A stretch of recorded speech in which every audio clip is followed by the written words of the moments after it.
True love, real love, doesn't blind the person.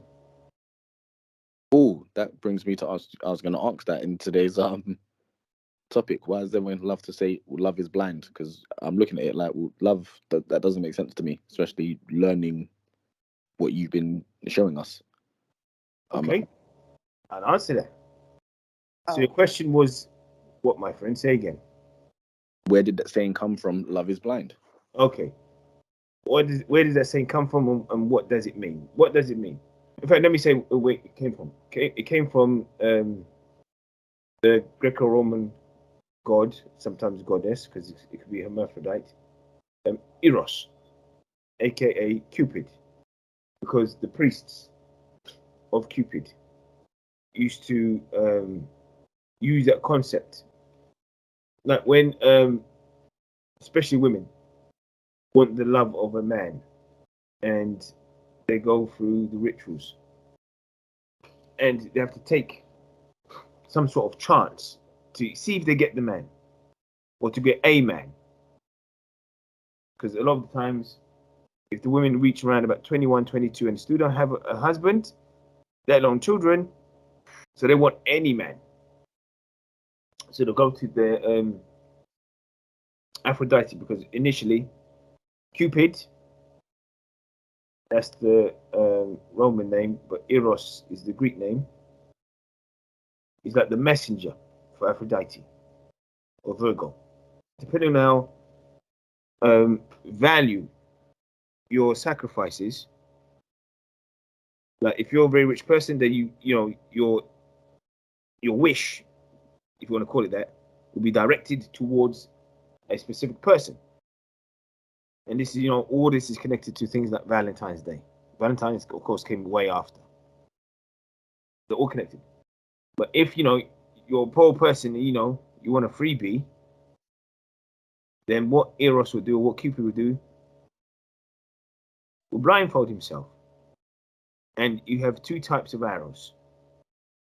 But if, you want to fall in love, or you want somebody to be attracted to you, again, another concept of false love, he would blindfold himself and just shoot randomly. He would flit around, fly around, and then shoot randomly.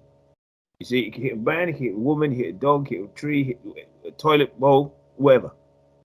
This is what they believed in.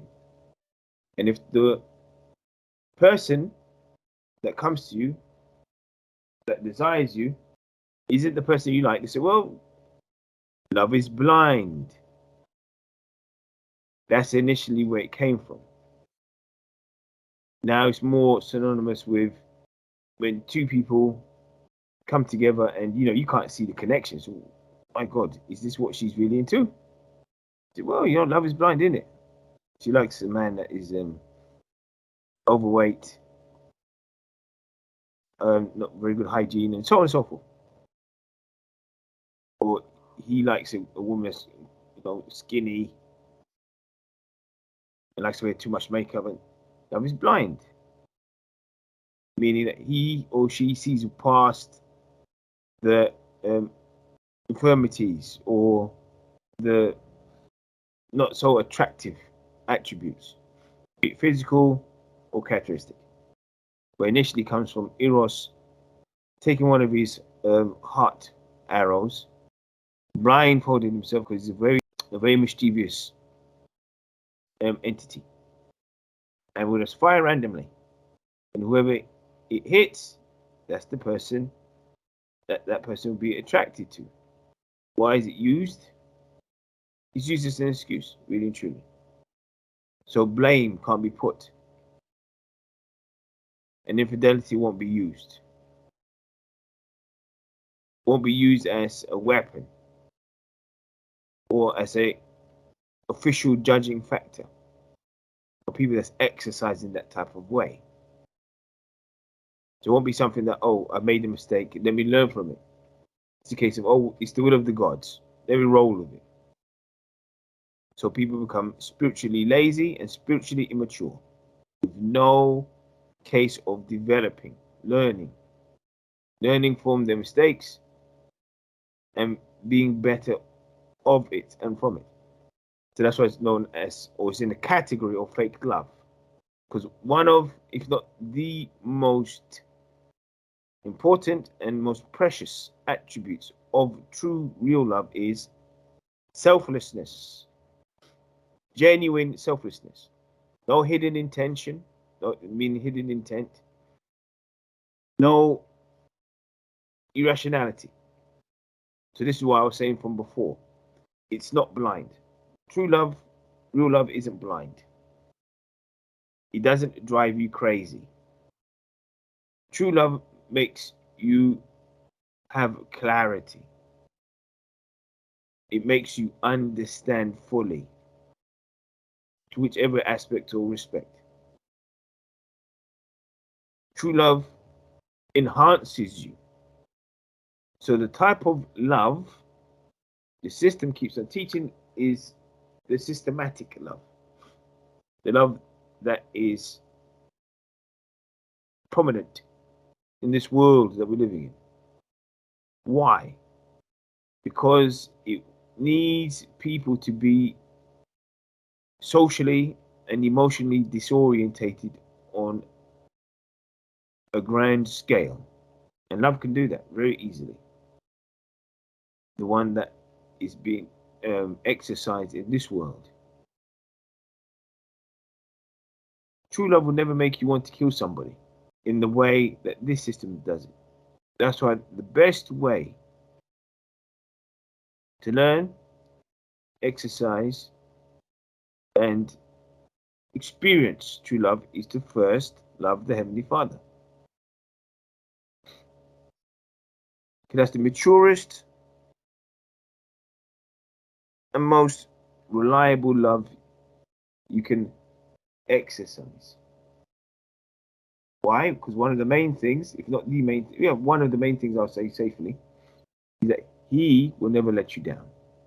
In all respects, He will always love you. And He will love you in the best way. And when He's loving you in that respect, you learn from it. It's not a one-way street. It's not something that is completely overcome with emotion. So you're constantly continually crying, oh my God, He loves me so much. It's the love that makes you strong. Why?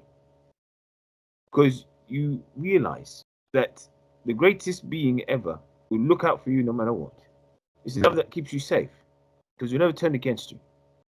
It's the love that makes you understand things that you thought and never believed that you actually understand.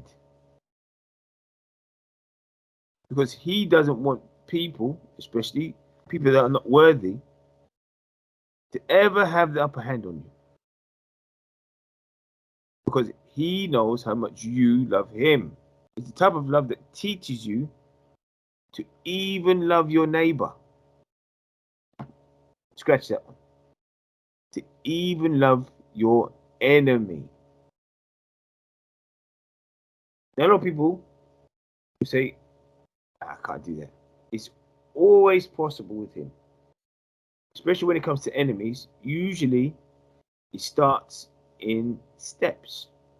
And one of the first steps, the main steps, that you know you're on the road of your enemy having love for you, is when you can get your enemy to respect you. Because that's one of the most important things in social life. Because respect allows two people that may not even like each other to be able to communicate on some sort of level. And once you communicate, my dear, love has got you. That's why, unfortunately, a lot of people that believe that they're in relationships, then maybe months down the line, or maybe even years down the line, they realize that they don't truly love each other.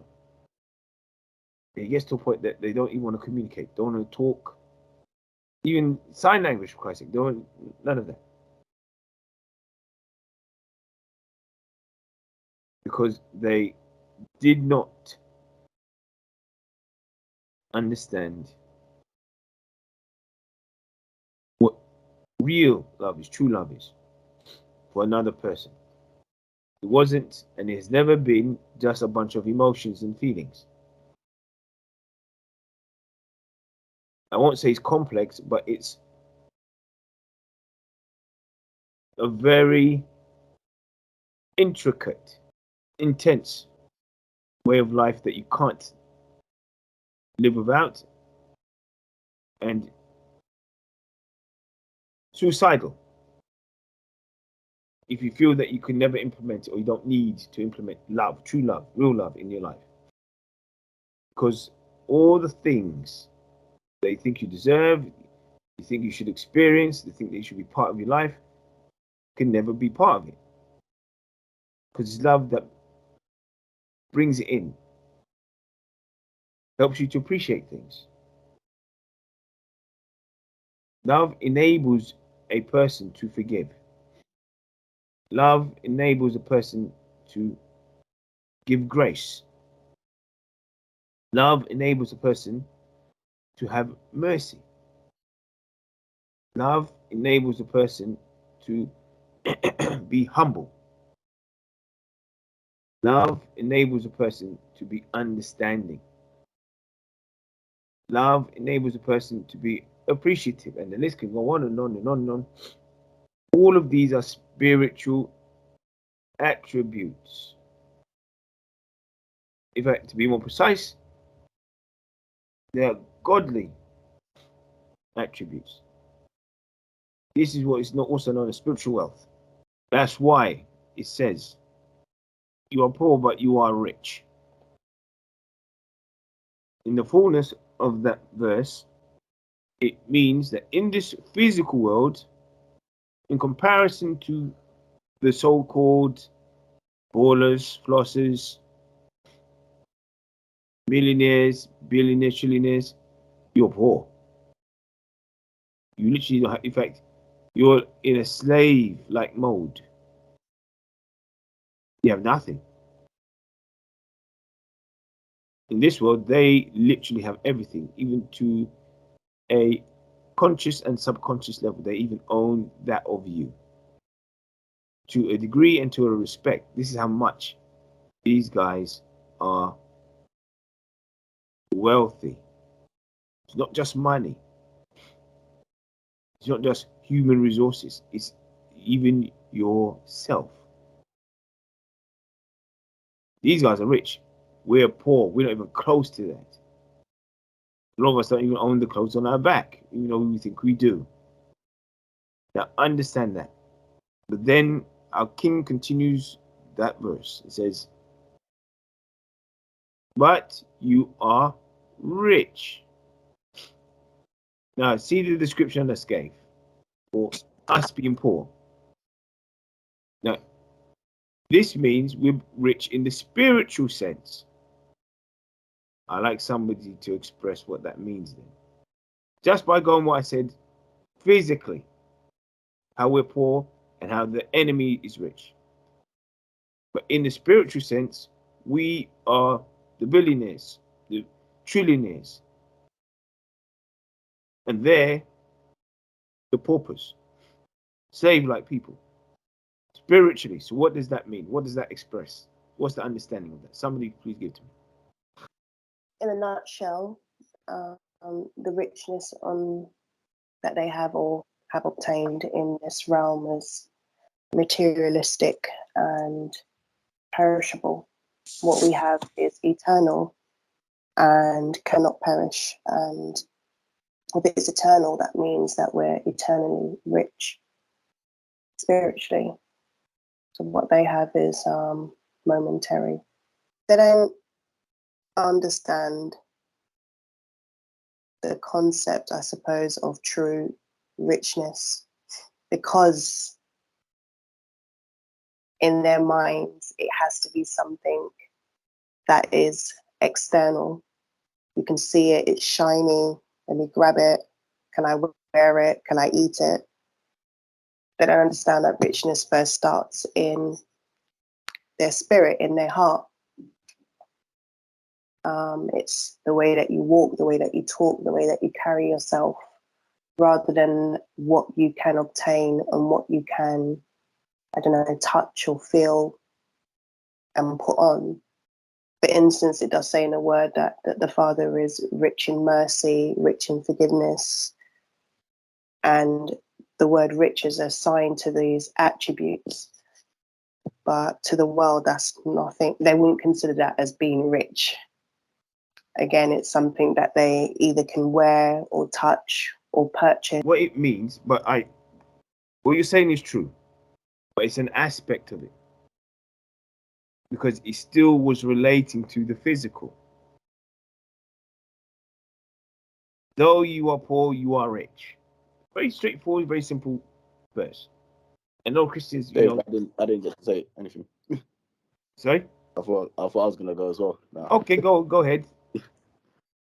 We're obviously saying that we're poor, that we're rich. Obviously in that verse,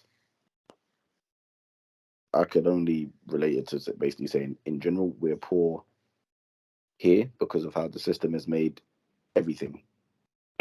In that sense, for you to become rich in this system, you basically have to sell out, because I don't really know of any rich in this system black people that are able, even if they really want to do something for us properly without repercussions, in that sense. So this kind of comes into selling out, in that sense. Us being rich, and obviously I don't know if that's many people, but in the spiritual sense, is with everything that we've spoken about in general. So like things like compassion, humility, forgiveness, things of that nature. Like, even when we hear situations that me myself, if I heard them maybe 6-7 years ago, I'd be condemning people more. But now I'm more in a place of thinking, hold on, okay, so why did this person do this? How did they get into this condition? Because we want to solve problems and help more people.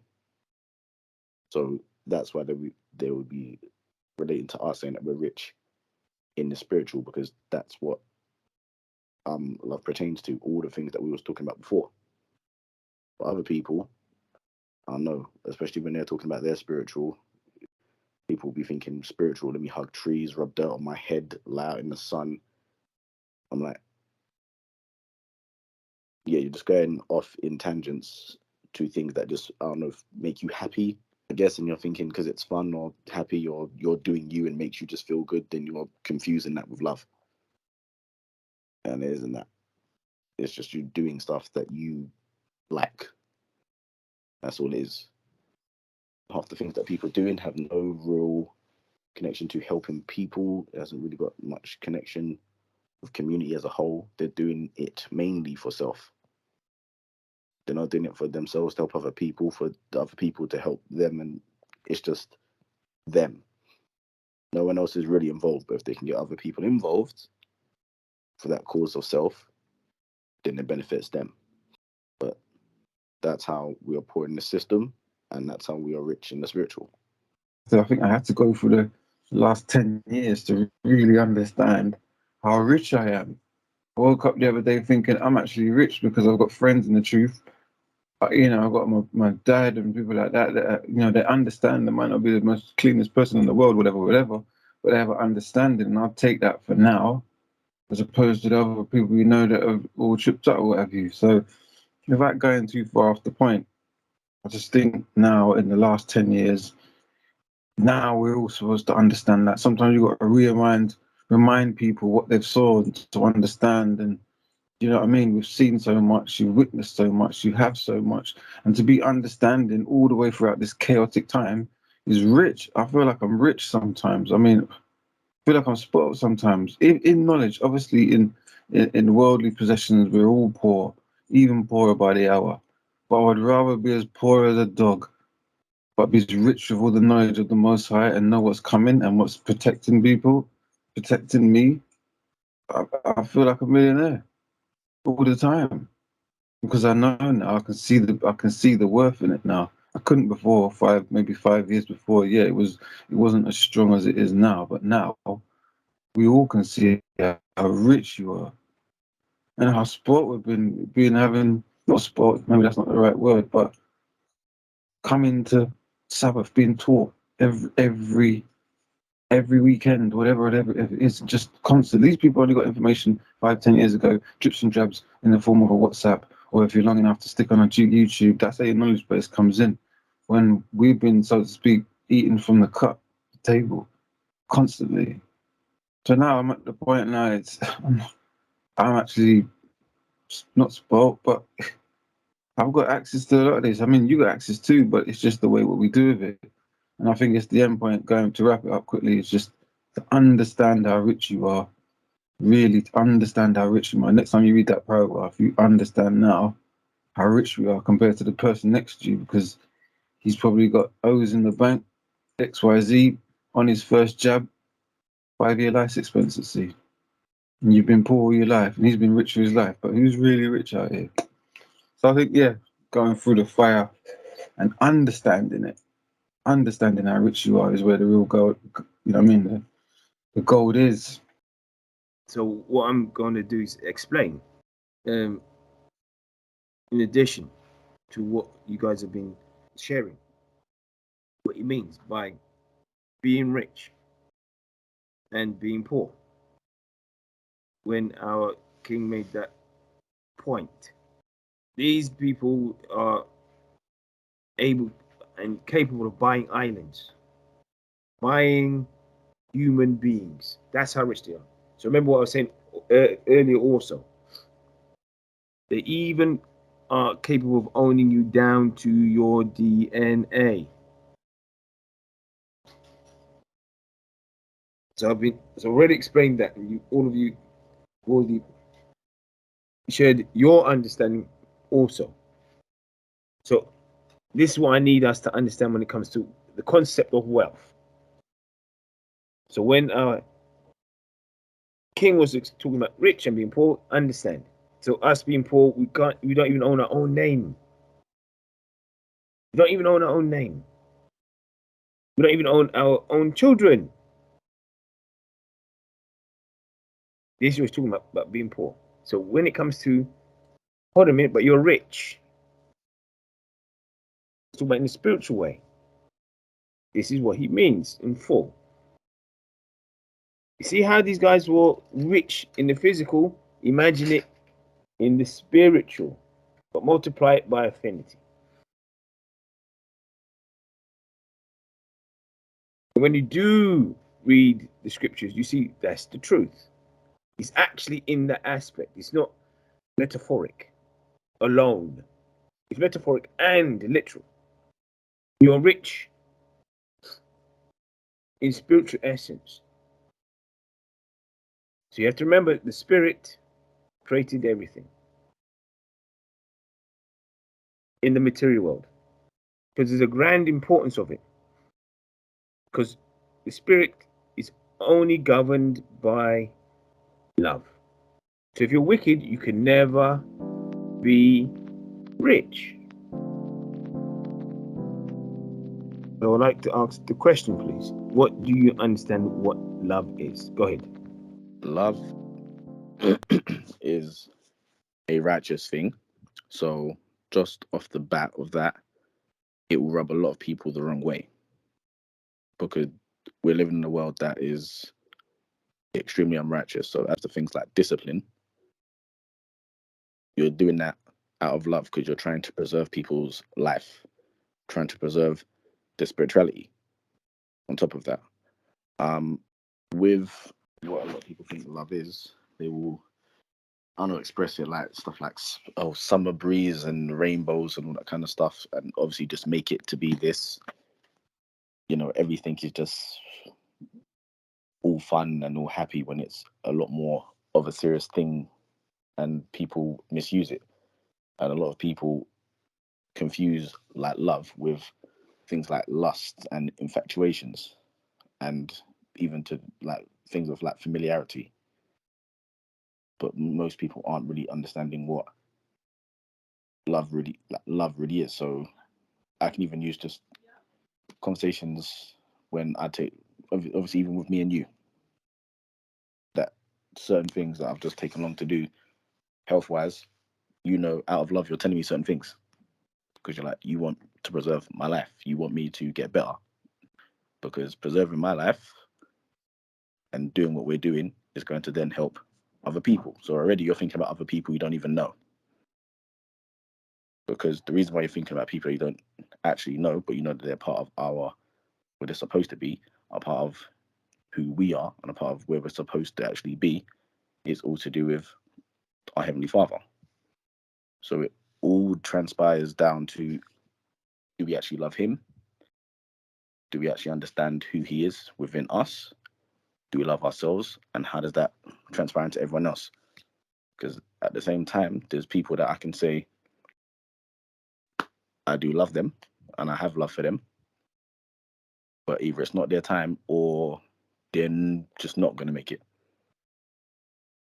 And I can't necessarily say, right, I'm just going to stay here and just keep hitting my head against a brick wall. Because there's people that I've said, okay, me and you can't be cool. But then if I've still seen an injustice due to the nature of what this world is doing, I will still step in. I won't just leave them to the wayside, even if that is my prerogative and I'm allowed to do that, in a sense, out of love. As I said, it's very, very misused and described in the wrong way, and it's very, very misguided. And selflessness is one of the key things to do with actually loving yourself, loving your people. Even when it comes to things like loving your brethren, your spouse, your children, it's all love. Of course, it will be shown, certain factors of it will be shown differently, but it can still come from the same place. Like me potentially disciplining my brethren, whether he's older than me, younger than me, whatever, it's not going to be exactly the same as how I'm disciplining my child, but it's still discipline. It's like you have grapes, you have oranges, it's fruit, but obviously one's got more vitamin C, one's got more vitamin B12, one's got more vitamin A. We still need it, but it just focuses on different things, if that makes sense. But yeah, that's my understanding of love. It's the essence of life. Exceptionally agreed upon. My own observation, there's good love and there's bad love. There's fake love and there's true love. There's love that's worth pursuing and love you need to let go of. In all respects, it's love. Love, its ultimate form, is when you as a person, you're ready to do whatever it takes, the ones that you hold dear. That includes your life being at risk. That's the ultimate form. It comes in many different forms. But the ultimate is when you are prepared to put your life at risk. It doesn't have to be for death, but at risk. Just so the word I'm using, loved ones can come out of the situation unscathed, unharmed, one piece, basically whatever it takes. That's why it's been known, especially amongst the wicked, that if this type of love is nurtured and cultivated amongst the righteous, they know, as the wicked, that they stand no chance. Because they know that if they start fostering this type of love amongst themselves, as brethren, as family, couples, whichever format, they know it's almost, if not completely and utterly, practically impossible for them to succeed against true love. So a good question that is really, really asked or explored.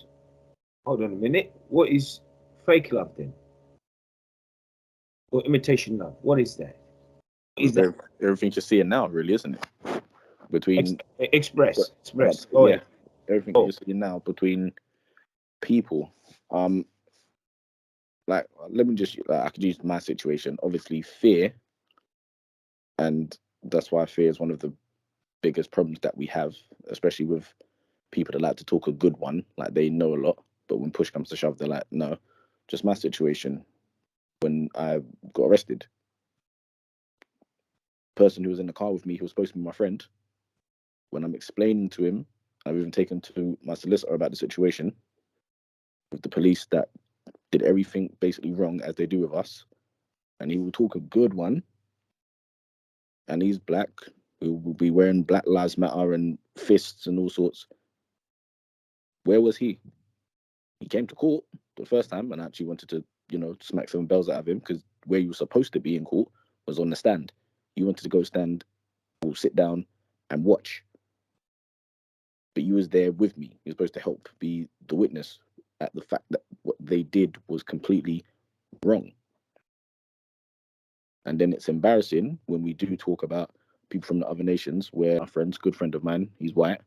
That's why when we talk about people, as much as who we are comes into it, it's embarrassing that I've got a friend who's white, who dances just like me, who's on a boat somewhere minding his own business. And when I tell him the situation, not for any other reason other than, yeah, bro, I don't know if I'm going to see you because of how long you're on tour for, he's ready and willing to jump off the boat, teach someone else what he needs to do to come and support me and stand there and be a character witness. So what that person showed me was love, because we don't talk all the time, because our lives are just different. But someone who was around all the time, when push came to shove, he wasn't prepared. He wasn't ready. Not overly trying to excuse him, but obviously I know fear was a big factor. But when it's time to stand together, it's like, you know what? Cool, we're going to stand together. We're going to educate you the correct way, what you need to know. You still wasn't even prepared to do that. So something like that, it's instantly, I can look at that and think, well, it's fake. You're not really down for your people. You can be emotionally charged when something kicks off and you want to grab, T-shirts and stuff and say, oh, yeah, black this, black that. And the only thing you're talking about is the skin color, or the fact that we built the pyramid, which we didn't, is why we should come together. It's not solid. It's not sturdy. It's not anything that you can use to reinforce our community with. So a lot of the fake love that we see around the place, you can tell it's fake when push comes to shove. Are they really there to aid you? Are they really there to actually hear your side of the story and actually resolve the situation with as little upheaval as possible? Or when situations happen, do they go to the status quo and go to the authorities and forget everything that they was talking about? Thank you for the expansion, my friend. You said something really, near the beginning, that is paramount to what I was emphasizing on. And again, it presents itself as wolves in sheep's clothing, and that's fear. So now, connecting that to what I was saying about what is love, that is ready to sacrifice yourself for the ones that you hold dear. That if you fear for your life, then it will be incredibly hard to express your love in its ultimate form. You can love your neighbor, pick up their washing for them if they're not well, do shopping for them, say hello, talk to them. But this is what I'm talking about when I say the ultimate form.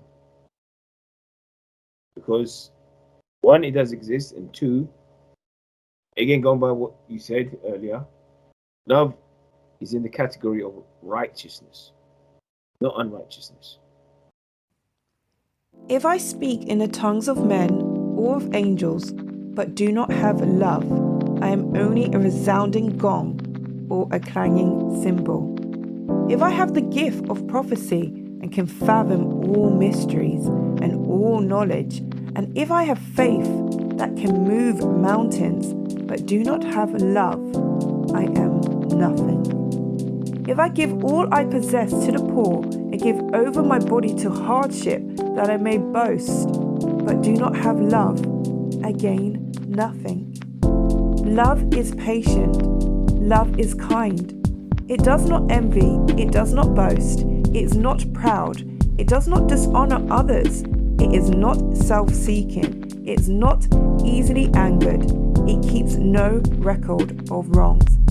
Love does not delight in evil, but rejoices with the truth. It always protects, always trusts, always hopes, always perseveres. Love never fails. But where there are prophecies, they will cease. Where there are tongues, they will be stilled. Where there is knowledge, it will pass away.